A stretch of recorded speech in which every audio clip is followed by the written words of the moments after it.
안녕하세요. 뉴스반장입니다. 동양대 표창장 위조 사건과 관련해 최성해 전 동양대 총장이 상장 대장에 기록하지 않고 나간 표창장이 많은데도 자기 허가 없이 나간 상장은 위조라며 법적 증언의 위증 논란이 일고 있다는 내용이 얼마 전 대구 MBC를 통해 단독 보도됐습니다. 최 전 총장이 처음으로 표창장 관련 내용을 알았다고 증언한 시점보다 일주일 이전에 동양대 측이 조사에 들어간 사실이 재판 과정에서 드러났는데요. 5일 대구 MBC는 추가로 확보된 최성해 전 총장의 육성 파일에서 이 사건에 대해 미리 준비했다는 발언이 확인돼 표창장 위조 사건이 사전에 기획된 것이 아니냐는 의혹이 일파만파 커지고 있습니다. 그때는 나도 지금 뭐 거기에 대해서 이야기도 안 하고 있는 상태인데 아무도 그 이야기 왜 먼저 나왔을까?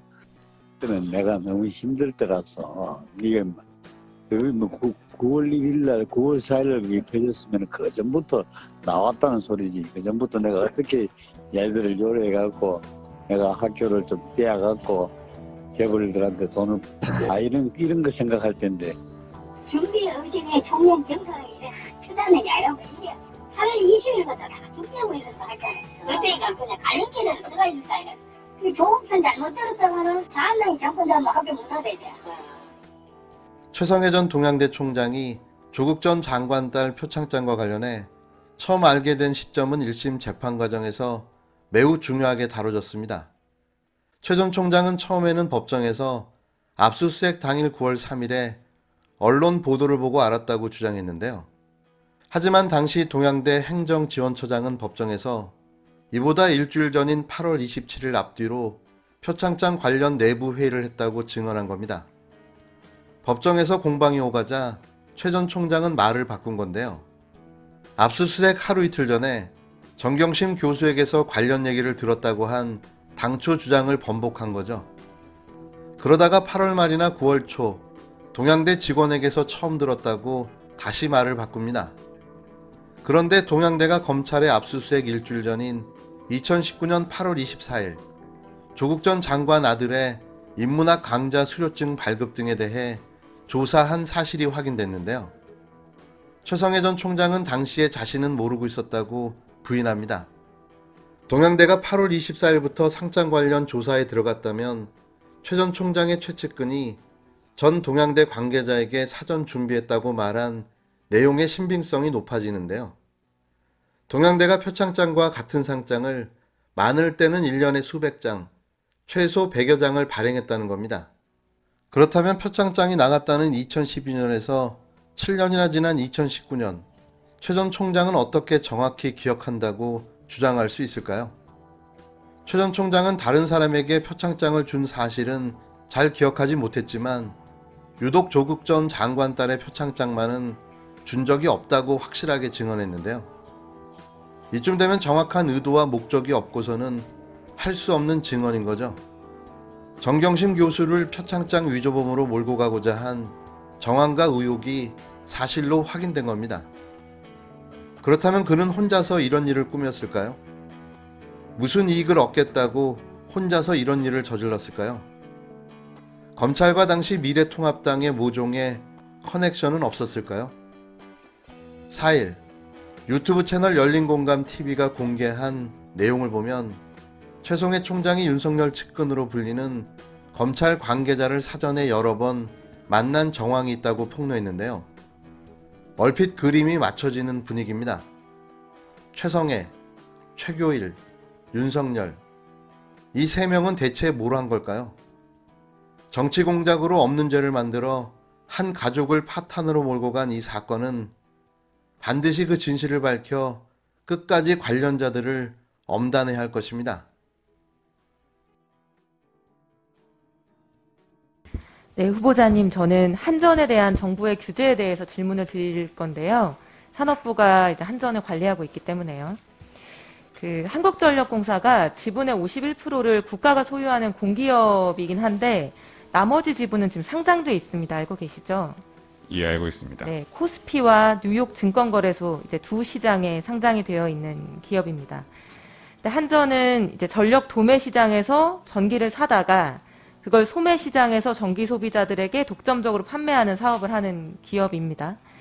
그런데 한전의 영업 활동이 사실 상장 기업의 것이라고 보기 어려울 정도로 많은 정부의 규제 속에 놓여 있습니다. 실제로 작년에 정부가 제한적인 연료비 연동제 도입하겠다고 발표하기 전까지만 하더라도 국제적으로 대한민국의 전기요금은 캡이 씌워져 있다, 상한이 설정돼 있다, 이제 이렇게 평가를 받았었고요.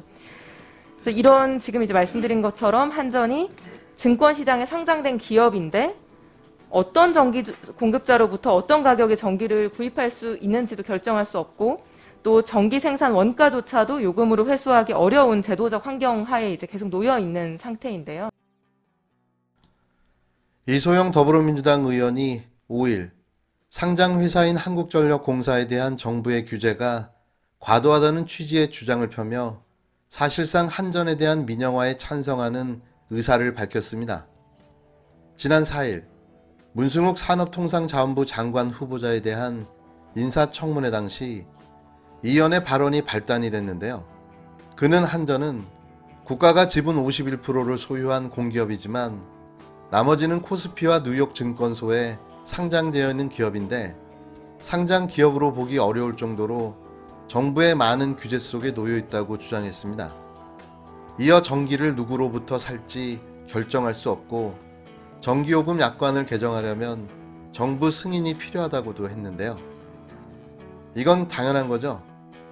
국민들이 사용하는 공공재인 전기, 가스, 수도, 의료 등 필수 공공재에 대한 안정적인 서비스, 즉 저렴하고 누구나 편하게 사용할 수 있는 권리를 위해 민영화하지 않고 정부가 직접 관리하고 있는 건데요.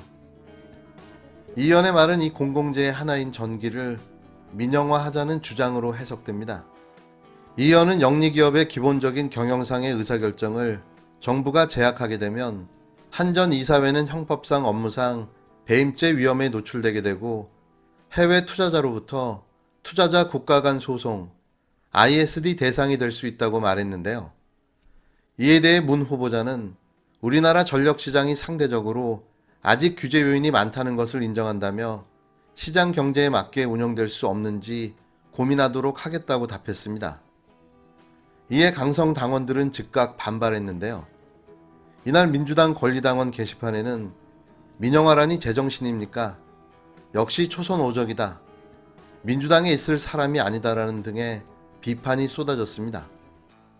또 이 의원의 페이스북에 올린 인사청문회 관련 게시글에는 190여 개의 비난 댓글이 달렸는데요. 일부 지지자들은 왜 민주당에 있나? 국힘당으로 가서 민영화를 외쳐라. 지지를 철회하겠다. 이러라고 뽑아준 것 아니다. 갈수록 가관 등의 댓글이 달렸습니다. 갈수록 자신의 색깔을 정확하게 드러내고 있는 이소영 의원은 누구를 위해 한국전력의 민영화를 주장하고 있는 걸까요? 전기요금이 비싸지면 누가 좋아할까요? 국민을 위한 정치를 하라는데 왜 특정인과 기업의 배를 불리는 정책을 주장하고 있는 걸까요? 저는 점점 이 의원의 배경이 궁금해지기 시작했습니다. 단지 김현장 출신의 환경소송 전문가가 그의 전부일까요? 좀 바뀌어야 되는 측면이 있겠죠. 이런 얘기 나올 때마다 이제 항상 따라 나오는 얘기가 전기는 공공재다, 이제 이렇게 얘기하는 것인데요. 전기가 공공재 측면 가지고 있는 거 맞는데, 한편으로는 가령 글로벌 데이터 기업들이 지금 대한민국 전기요금이 상대적으로 싸다 이렇게 하면서 앞다투어서 국내에 데이터 센터를 대거 짓고 있거든요. 그러면 이런 글로벌 기업들이 들어와서 쓰는 전기도 공공재다 이렇게 하면서 양제한 없이 싸게 공급하는 게 맞는 거냐, 모든 전기가 공공재인 거냐, 이제 이런 거에 대한 의문의 여지가 있는 것도 사실입니다. 이런 이슈들을 예방하고 합리적이고 경제적인 에너지 시장을 만들기 위해서는 앞으로 우리 정부의 개입이나 규제가 좀 적어져야 될 것 같다는 생각이 들기도 합니다.